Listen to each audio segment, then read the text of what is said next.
እንኳን ደህና መጣችሁ።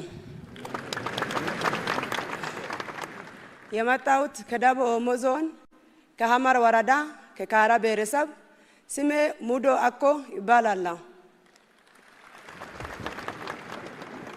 ከመጣሁበት አካባቢ አንድ ግጥም ለእናንተ ይዛችሁ መጥቻለሁ።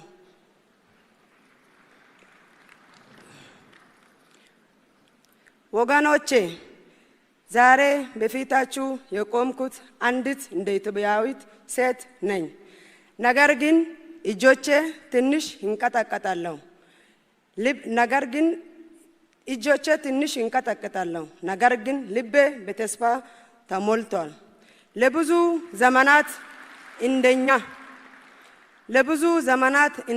ያሉ ሴቶች ታሪክን ከሩቅ ቆመን እንመለከት ነበር። ሌሎች ይናገር ነበር፣ ሌሎች ይወሱን ነበር።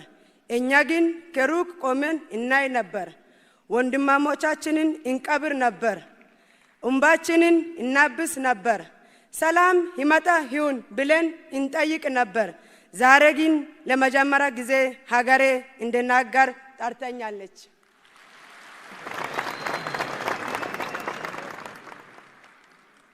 ይህ የኔ ብቻ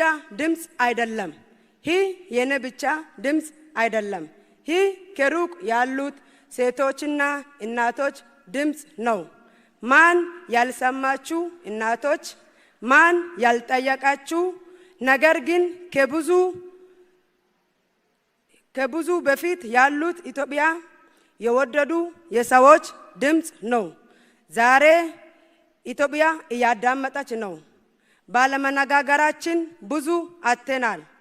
ያተረፈኑ ነገር እንባ መቀበር ተጨምሮ ጥላቻ፣ ሐዘን፣ በቀል ነው።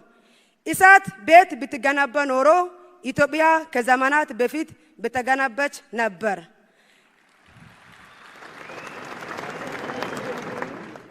ነገር ግን ቤት የምትገነባው እጆች ሲተባበሩና ልቦች ሲደማመጥ ነው።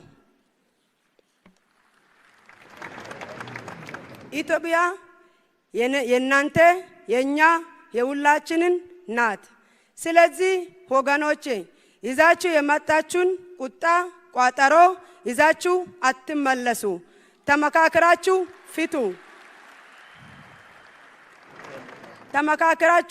ፊቱ። ማን ያሸንፋል ብለን አንጠይቅ። ኢትዮጵያን አሸናፊ እናድርግ። እኔና የብዙ እናቶች ህልም ነው። ኢትዮጵያን አሸናፊ እናድርግ። ተባረኩ። ስላዳመጣችሁን ከልብ አመሰግናችኋለሁ።